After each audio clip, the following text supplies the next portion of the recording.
प्रिय छात्रों, Verde Hindi classes में आपका स्वागत है।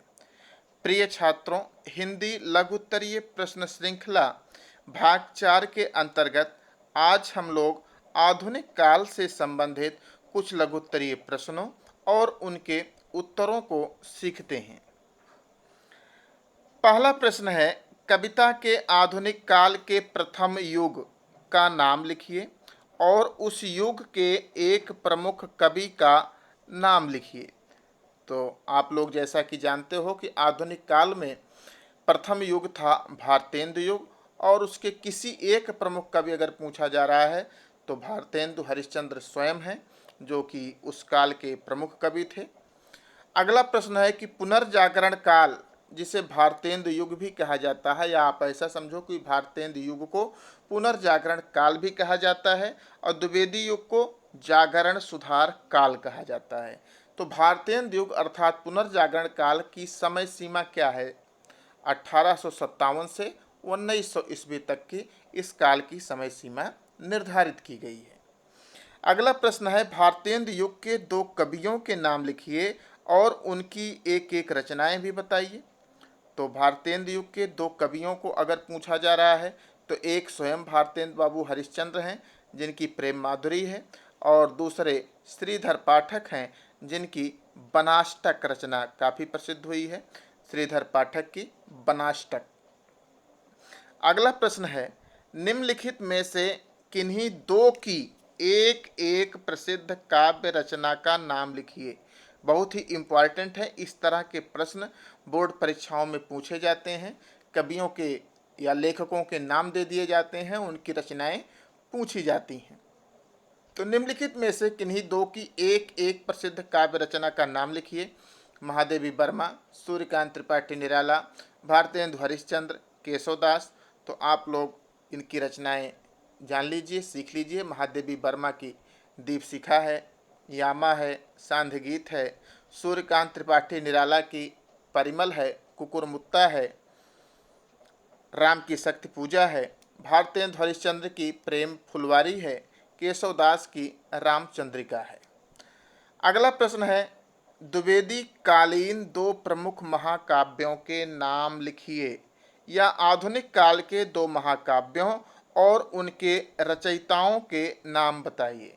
तो प्रिय छात्रों, आधुनिक काल के या द्विवेदी युग के दो प्रमुख महाकाव्य साकेत, जो कि मैथिली शरण गुप्त का है, और प्रिय प्रवास, जो कि अयोध्या सिंह उपाध्याय हरियोध की रचना है। अगला प्रश्न है, द्विवेदी युगीन कविता की दो प्रमुख विशेषताओं का वर्णन कीजिए। द्विवेदी युगीन जो कविता थी उसकी दो प्रमुख विशेषताएं बताइए। इस तरह के प्रश्न पूछे जाते हैं। तो प्रिय छात्रों, द्विवेदी युग की कविता की दो प्रमुख विशेषताएं या प्रवृत्तियां भी शब्द आ सकता है, तो आप लोग ध्यान दीजिए कि अगर प्रवृत्तियां पूछी जाती हैं तो उसका मतलब विशेषताएं ही है। पहला है कि काव्य में ब्रज भाषा के स्थान पर खड़ी बोली की प्रतिष्ठा हुई। द्विवेदी युग में, भारतेंदु युग में काव्य की भाषा ब्रज भाषा ही बनी रही, लेकिन गद्य की भाषा खड़ी बोली हो गई थी भारतेंदु युग में। लेकिन द्विवेदी युग में आकर ब्रज भाषा के स्थान पर अब काव्य में भी खड़ी बोली का प्रचलन शुरू हो गया। तो काव्य में ब्रज भाषा के स्थान पर खड़ी बोली की प्रतिष्ठा द्विवेदी युग की देन है। दूसरा प्रमुख विशेषता स्वदेश प्रेम और स्वदेशी गौरव पर आधारित काव्य रचनाएं इस काल में की गईं। अगला प्रश्न है कि कविता के आधुनिक काल के द्वितीय युग का नाम लिखिए और उस युग के किसी एक प्रमुख कवि की एक रचना का भी नाम लिखिए। तो द्वितीय युग कौन सा है आधुनिक काल का? द्विवेदी युग। जैसा कि आप लोग जानते हो, आधुनिक काल के द्वितीय युग का नाम क्या है? द्विवेदी युग। और इस युग के प्रमुख कवि हैं मैथिली शरण गुप्त, और उनकी प्रमुख रचना है साकेत, जो कि एक महाकाव्य है। अगला प्रश्न, द्विवेदी युग के दो प्रमुख कवियों के नाम लिखिए। तो प्रिय छात्रों, द्विवेदी युग के दो प्रमुख कवि मैथिली शरण गुप्त और अयोध्या सिंह उपाध्याय हरियोध। अगर रचनाएं पूछी जाती हैं तो मैथिली शरण गुप्त का साकेत और अयोध्या सिंह उपाध्याय हरियोध का प्रिय प्रवास। अगला प्रश्न है कि द्विवेदी युग की समय सीमा बताइए। तो प्रिय छात्रों, द्विवेदी युग की समय सीमा 1900 से 1918 ईस्वी तक है। भारतेंदु की 1857 से 1900 ईस्वी तक और द्विवेदी युग की 1900 से 1918 ईस्वी तक। अगला प्रश्न पूछा जा रहा है कि द्विवेदी युगीन काव्यधारा के किन्हीं दो कवियों और उनकी दो दो रचनाओं के नाम लिखिए। ऐसे भी प्रश्न बनते हैं। तो दो कवि आप जानते ही हो। पहला कवि हम मैथिली शरण गुप्त को याद कर लेते हैं। मैथिली शरण गुप्त की भारत भारती, यशोधरा, साकेत, अयोध्या सिंह उपाध्याय हरिऔध की रुक्मिणी परिणय, वैदेही वनवास और एक और आपको याद है प्रिय प्रवास। तो इस प्रकार से द्विवेदी युग के दो प्रमुख कवि और उनकी दो दो रचनाएं हो गईं। अगला प्रश्न है कविता के आधुनिक काल के तृतीय युग का नाम लिखिए तथा उस युग की एक प्रमुख कवि का नाम लिखिए। तो प्रिय छात्रों, कविता के आधुनिक काल का प्रथम युग है भारतेंदु युग, द्वितीय युग है द्विवेदी युग और कविता के आधुनिक काल का जो तीसरा युग होता है उसे छायावाद युग कहते हैं। और इस युग के प्रमुख कवि श्री जयशंकर प्रसाद जी हैं। छायावाद के प्रवर्तक जयशंकर प्रसाद कहे जाते हैं। और कवियों का नाम पूछा जाए तो छायावाद के चार स्तंभ आप लोग जानते हो, प्रसाद, पंत, महादेवी और निराला। अगला प्रश्न है कि छायावादी काव्य की प्रमुख विशेषताओं या प्रमुख प्रवृत्तियों का उल्लेख करते हुए किन्हीं दो छायावादी कवियों के नाम लिखिए। तो छायावादी काव्य की जो प्रमुख प्रवृत्तियां थी, प्रमुख विशेषताएं थीं, ये 10 विशेषताएं आपके सामने हैं। आप इसको इसमें से 5 भी लिख सकते हो, 6 भी लिख सकते हो, लेकिन याद आपको सब कुछ होना चाहिए। पहली विशेषताएं थी मूलतः सौंदर्य और प्रेम का काव्य। दूसरी, प्रकृति का मानवीकरण। तीसरा, अज्ञात के प्रति जिज्ञासा अर्थात रहस्यवादी प्रवृत्ति की कविताएं लिखी गईं। चौथा, नारी की महिमा का वर्णन। नारी तुम केवल श्रद्धा हो, विश्वास रजत नगपकदल में, पीयूष स्रोत सी बहा करो जीवन के सुंदर समतल में। ये जयशंकर प्रसाद की पंक्तियां हैं। राष्ट्रीयता की भावना थी। वैराग्य, वेदना और पलायनवादिता थी। प्रतीकात्मकता और लाक्षणिकता इस कविता की विशेषताएं हैं। चित्रात्मकता, प्रगतिमयता और खड़ी बोली का अतिशय परिमार्जन ये छायावादी काव्य की प्रमुख विशेषताएं या प्रवृत्तियां हैं। सौंदर्य और प्रेम का काव्य, प्रकृति का मानवीकरण, अज्ञात के प्रति जिज्ञासा, नारी की महिमा का वर्णन, राष्ट्रीयता की भावना, वैराग्य, वेदना। महादेवी वर्मा की कविताएं वैराग्य, वेदना और पलायनवादिता से ही है। प्रतीकात्मकता और लाक्षणिकता, चित्रात्मकता, प्रगतिमयता, खड़ी बोली का अतिशय परिमार्जन ये छायावादी काव्य की प्रमुख प्रवृत्तियां या विशेषताएं हैं। छायावादी काव्य के दो प्रमुख कवि या चार प्रमुख कवि या प्रमुख कवि का नाम पूछा जाए तो आप लोग जानते ही हो, जयशंकर प्रसाद, सुमित्रानंदन पंत, सूर्यकांत त्रिपाठी निराला और महादेवी वर्मा।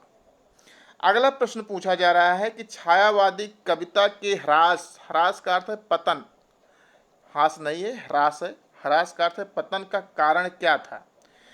तो प्रिय छात्रों, विदेशी शासन के दमन के कारण जनसाधारण की निरंतर बढ़ती पीड़ा छायावाद के ह्रास का मुख्य कारण बनी। इस दमन को देखकर कविकण कल्पना लोक से उबरकर यथार्थ के कठोर धरातल पर आ गए, क्योंकि छायावादी कविता में कल्पना की प्रचुरता थी, कल्पना बहुत ज़्यादा थी। लेकिन जब विदेशी शासन ने दमन कर जनसाधारण को पीड़ित करना प्रारंभ कर दिया तो इस काल के कवियों ने इस दमन को देखकर कविता के कल्पना लोक का परित्याग करके यथार्थ के कठोर धरातल पर आकर यथार्थवादी कविता लिखने को बाध्य हुए। पूंजी की वृद्धि और दीनता का प्रसार भी छायावाद के ह्रास का कारण था। अगला प्रश्न है कि छायावाद काल की समय सीमा बताइए। तो समय सीमा आपको याद होनी चाहिए। 1857 से 1900 भारतेंदु युग, 1900 से 1918 द्विवेदी युग और 1918 से 1938 तक का समय छायावाद के नाम से जाना जाता है। अगला प्रश्न, छायावाद के चार कवि और उनकी दो दो रचनाओं के नाम लिखिए, या छायावाद के दो प्रमुख कवियों के नाम लिखिए। तो चार कवि तो आप अच्छे तरीके से जान ही गए हो, प्रसाद, पंत, निराला, महादेवी। तो प्रसाद की दो रचनाएं आप जान लीजिए, एक तो कामायनी और दूसरी आंसू। पंत की पल्लव और ग्राम्या, निराला की परिमल और गीतिका, और महादेवी वर्मा की दीप शिखा और सांध्य गीत, ये रचनाएं हैं। ये छायावाद बहुत ही इम्पोर्टेंट है आप लोगों के लिए। इनके कवियों और कम से कम तीन तीन रचनाओं का नाम आपको याद ही होना चाहिए। अगला प्रश्न है, दो रहस्यवादी कवि और उनकी रचनाओं के नाम लिखिए। तो रहस्यवादी, छायावाद ही रहस्यवाद था, छायावाद में रहस्यवादी कविताएं लिखी गईं, जिसमें पंत की रहस्यवादी रचनाएं हैं पल्लव में संग्रहित हैं, और महादेवी वर्मा की रहस्यवादी रचनाएं दीप शिखा में संग्रहित हैं। अगला प्रश्न, प्रश्न संख्या 97, छायावादी काव्य के ह्रास के कारण संक्षेप में लिखिए। तो अभी आपको बताया गया, छायावादी कविता के सूक्ष्म और वायवीय कल्पना की अधिकता थी। स्थूल जगत की कठोर वास्तविकता से उसका कोई संबंध नहीं रह गया था।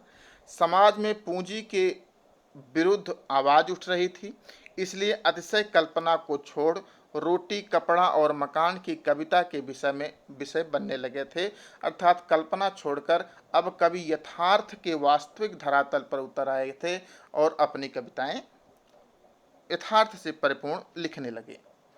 अगला प्रश्न है, निम्नलिखित कवियों की एक एक प्रमुख रचना का नाम लिखिए। जगन्नाथ दास रत्नाकर, सुमित्रानंदन पंत और रामधारी सिंह दिनकर। तो रत्नाकर की प्रमुख रचना है गंगावतरण, जो कि आपके पाठ्यक्रम में है। पंत की है चिदम्बरा। रामधारी सिंह दिनकर की है उर्वशी। ये एक एक इनकी प्रमुख रचनाएं हो गई कि रत्नाकर का गंगावतरण, पंत का चिदम्बरा और रामधारी सिंह दिनकर की प्रमुख रचना है उर्वशी। अगला प्रश्न है कि निम्नलिखित कवियों में से किन्हीं दो के द्वारा रचित एक एक महाकाव्य का नाम लिखिए। महाकाव्य यहाँ पर पूछा जा रहा है। चंद्रबरदाई, तुलसीदास, अयोध्या सिंह उपाध्याय हरिऔध और रामधारी सिंह दिनकर।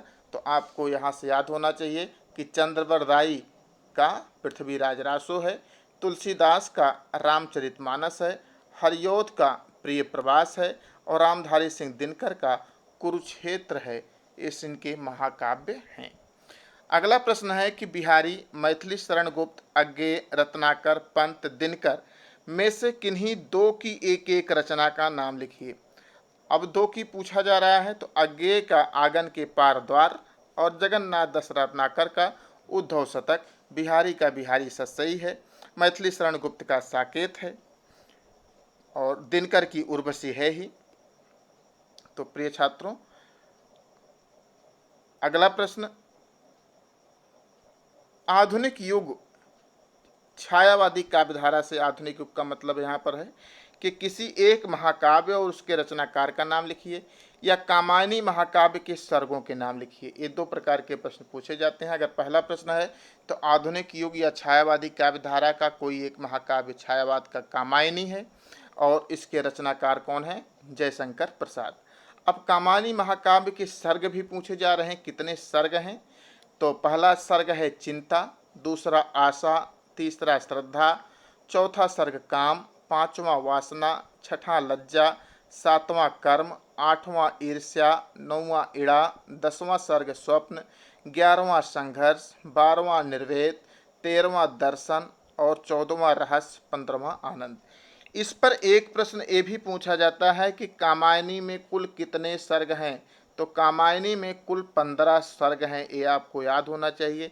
ये भी प्रश्न पूछा जाता है कि कामायनी महाकाव्य का पहला सर्ग कौन है? तो कामायनी महाकाव्य का पहला सर्ग चिंता है। कामायनी महाकाव्य का दूसरा सर्ग कौन है? ये भी पूछा जाता है, तो दूसरा आशा है। श्रद्धा कौन सा सर्ग है? तो श्रद्धा तीसरा सर्ग है। ये भी पूछा जाता है कि कामायनी महाकाव्य का अंतिम सर्ग कौन है? तो अंतिम सर्ग आनंद है। इतने प्रश्न आपको याद होने चाहिए। इस तरह के प्रश्न बोर्ड परीक्षाओं में बने हैं और पूछे जाते हैं। अगला प्रश्न है, प्रगतिवादी काव्य का परिचय दीजिए। प्रगतिवादी काव्य क्या था? तो प्रिय छात्रों, प्रगतिवादी काव्य का उद्भव छायावादी काव्य की काल्पनिक एवं भावुकतापूर्ण अभिव्यक्ति के विद्रोह रूप में हुआ था। जैसा कि आपको बताया गया कि छायावादी काव्य में कल्पना का प्राचुर्य था, कल्पना अत्यधिक मात्रा में थी। लेकिन अंग्रेजी दमन के कारण जो भारतीयों के मन में पीड़ा उपजी, उस पीड़ा ने कवियों को कल्पना लोक से बाहर आने के लिए प्रेरित किया और उसके प्रति, कल्पना के प्रति विद्रोह हुआ और कवि यथार्थ के वास्तविक धरातल पर आकर काव्य रचना करने लगे। तो प्रगतिवादी काव्य का उद्भव छायावादी काव्य की काल्पनिक एवं भावुकतापूर्ण अभिव्यक्ति के विद्रोह के रूप में हुआ। इस वाद के काव्यों में स्थूल जगत की वास्तविकता, सामाजिक आर्थिक विसंगतियों एवं वर्ग शोषण के स्वर को अलंकार विहीन सरल रूप में अभिव्यक्ति दी गई। अगला प्रश्न है कि प्रगतिवादी कविता की प्रमुख विशेषताएं क्या थीं या उसकी प्रवृत्तियां बताइए, या प्रगतिवादी काव्य की दो प्रमुख विशेषताओं या उसकी प्रवृत्तियों को लिखिए। तो प्रगतिवादी काव्य की प्रिय छात्रों जो प्रमुख विशेषताएं हैं या प्रवृत्तियां हैं उसको आप पूरा समझ लो। पहला है कि साम्यवाद का काव्यात्मक रूपांतर। चीन में और रूस में साम्यवाद उस समय प्रचलित था, जो कि मार्क्स की विचारधारा से प्रेरित था। तो साम्यवाद का काव्यात्मक रूपांतर किया गया। मार्क्स का यह कहना था कि सारी संपत्ति पर सर्वहारा वर्ग अर्थात मजदूर वर्ग का अधिकार होना चाहिए, और इस मार्क्स की कल्पना को जो है वहाँ पर रूस और चीन में बहुत अधिक प्रचारित किया गया। इसलिए साम्यवाद का यहाँ पर प्रगतिवाद में काव्यात्मक रूपांतर हुआ। इसमें मार्क्स और रूस का गुणगान किया गया, पूंजीवाद का विरोध किया गया अर्थात दोगपतियों का विरोध किया गया, कृषक मजदूर राज्य की स्थापना का इसमें स्वप्न था। दूसरा प्रमुख विशेषता थी यथार्थवाद। जो वास्तविकता में घटित हो रहा था, कवियों ने उसको लिखा, उन्होंने कल्पना का परित्याग कर दिया। तीसरी प्रमुख विशेषता थी परंपराओं और रूढ़ियों का विरोध। जो सांस्कृतिक या सामाजिक परंपराएं थीं जो कि सर्वहारा वर्ग अर्थात मजदूर वर्ग को नीचा दिखाती थीं और उद्योगपति वर्ग या उच्च वर्ग को ऊंचा उठाती थी, ऐसी परंपराओं और रूढ़ियों का विरोध भी इसके काव्य में हुआ। धर्म और ईश्वर में अविश्वास किया जाने लगा। श्रम की महत्ता की इस काल में स्थापना हुई, क्योंकि ये मुख्य रूप से सर्वहारा वर्ग का काव्य था, तो श्रम और श्रम की महत्ता की स्थापना हुई। अगली प्रमुख विशेषता थी कि शोषितों के प्रति सहानुभूति। वो शोषित किसान भी थे, मजदूर भी थे, नारी भी थी और अन्य प्रकार के पीड़ित पशु पक्षी भी थे, जिनके प्रति सहानुभूति की भावना इसके काव्य में की गई।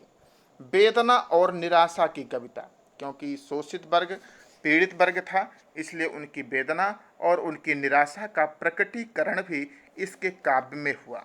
अगली प्रमुख विशेषता थी कि नारी के प्रति आधुनिक यथार्थवादी दृष्टिकोण। नारी के प्रति अभी तक जो पारंपरिक दृष्टिकोण था, उनको घर के बाहर न निकलना, पुरुषों के बराबर बराबरी का अधिकार न देना, इन सब से उबर कर इसके काव्य में नारी के प्रति आधुनिक और यथार्थवादी दृष्टिकोण अपनाया गया। अगली प्रमुख विशेषता थी जनभाषा का आग्रह। अभी तक जो भाषा थी, जो मुख्य रूप से काव्य की भाषा थी, या तो संस्कृत हुआ करती थी प्राचीन काल में, उसके बाद ब्रज, अवधी, अब जो है जनभाषा में काव्य होने लगा, अर्थात उनकी बोलियों में भी बोलियों को भी काव्य के अंग के रूप में समाहित किया गया। और अंतिम में छंदों और अलंकारों का बहिष्कार किया गया, क्योंकि छंदों और अलंकारों को अभिजात्य वर्ग का प्रतीक माना गया। अगला प्रश्न है कि प्रगतिवाद के प्रमुख कवियों और उनकी रचनाओं के नाम लिखिए, या प्रगतिवादी काव्यधारा के किन्हीं दो कवियों और उनकी एक एक रचनाओं का उल्लेख कीजिए। तो प्रिय छात्रों, प्रगतिवाद के प्रमुख कवि हैं नागार्जुन, जिनकी प्रमुख रचना है युगधारा, केदारनाथ अग्रवाल युग की गंगा, शिवमंगल सिंह सुमन का प्रलय सृजन, त्रिलोचन शास्त्री का धरती। ये प्रमुख रचनाएं हैं नागार्जुन की युगधारा, केदारनाथ अग्रवाल की युग की गंगा, शिवमंगल सिंह सुमन के प्रलय सृजन, त्रिलोचन शास्त्री का धरती।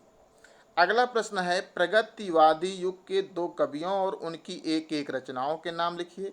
तो प्रगतिवादी युग के रामधारी सिंह दिनकर भी आते हैं, उर्वशी है, शिवमंगल सिंह सुमन का बिंध्य हिमालय से, ये रचनाएं हैं। अगला प्रश्न है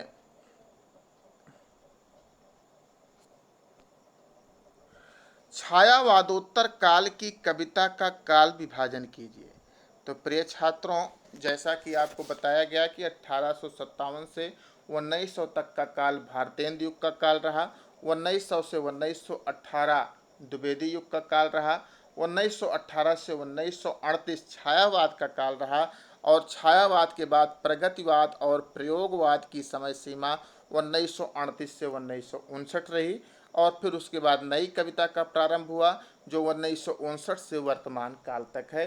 तो अगर छायावादोत्तर काल की कविता का काल विभाजन पूछा जाता है तो प्रगतिवाद, प्रयोगवाद और फिर नई कविता। अगर प्रगतिवाद और प्रयोगवाद को अपन अलग करना चाहें तो 1938 ईस्वी से 1943 ईस्वी तक आप प्रगतिवाद मान लीजिए और 1943 ईस्वी अर्थात तार सप्तक के प्रकाशन से 1959 ईस्वी तक आप प्रयोगवाद मान लीजिए और नई कविता का काल 1959 से वर्तमान काल तक है। अगला प्रश्न है कि प्रयोगवादी कविता की प्रमुख विशेषताएं बताइए या छायावादोत्तर काल की प्रमुख प्रवृत्तियां लिखिए। तो जिस प्रकार से हमने प्रगतिवादी कविता की प्रमुख प्रवृत्तियां या विशेषताएं भी समझी, उसी प्रकार से प्रयोगवाद अर्थात एक वाद जो अज्ञेय के द्वारा चलाया गया, इसकी प्रमुख विशेषताएं ये थीं। पहली विशेषता थी अतिवैयक्तिकता, अर्थात यहाँ के कवियों ने स्वयं की को मुख्य माना, समाज या राष्ट्र को मुख्य न मानकर स्वयं को प्रमुख मानकर वैयक्तिकता पर आधारित कविताएं इस युग में की जाने लगी। अब निराशा, कुंठा और घुटन इस कविता की प्रतीक बन गई, अर्थात कवियों ने अपनी निराशा, अपनी कुंठा और अपने घुटन को काव्य में प्रदर्शित करना प्रारंभ कर दिया। फ्रायड के प्रभाव बस एक कविता हो गई जिसके कारण नग्न यौन चित्रण इस काव्य की और विशेषता थी। अति यथार्थवाद, जिसे नग्न यथार्थ भी कहा गया, पूर्ण रूप से उद्घाटित करने का प्रयास इस काव्य में हुआ। पराजय, पलायन और वेदना की कविता हुई। बौद्धिकता पूर्ण रूप से हावी हो गई थी इस काव्य पर। क्षण का महत्व, अवचेतन के स्थान यथावत प्रकाशन का आग्रह किया गया। अनगढ़ भाषा का प्रयोग किया गया।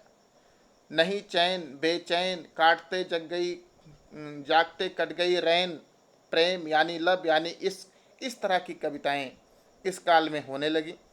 नया शिल्प विधान, नए उपमानों, बिंबों और प्रतीकों का प्रयोग हुआ गया। छंदहीनता इस कविता की प्रमुख विशेषता थी। अब कविता ने अपने छंदों के बंधन को पूर्ण रूप से परित्याग कर दिया था और स्वतंत्र छंद या मुक्त छंद की कविताएं इस काल में रची जाने लगी। अगला प्रश्न है, प्रयोगवाद से आप क्या समझते हैं और नई कविता क्या है? इस तरह के प्रश्न पूछे जाते हैं। तो प्रिय छात्रों, सन 1943 ईस्वी में प्रकाशित तार सप्तक की कविताओं में नए बिंब विधानों, नए अलंकारों और नई भावाभिव्यक्ति को अपनाया गया। काव्य की इस नई विधा को प्रयोगवादी काव्य के नाम से अभिहित किया गया। नई कविता इसी प्रयोगवादी कविता का ही विकसित रूप है। सन 1943 में तार सप्तक का प्रकाशन हुआ जिसमें नए बिंबों, नए विधानों, नए अलंकारों, नई भावाभिव्यक्तियों को अपनाया गया।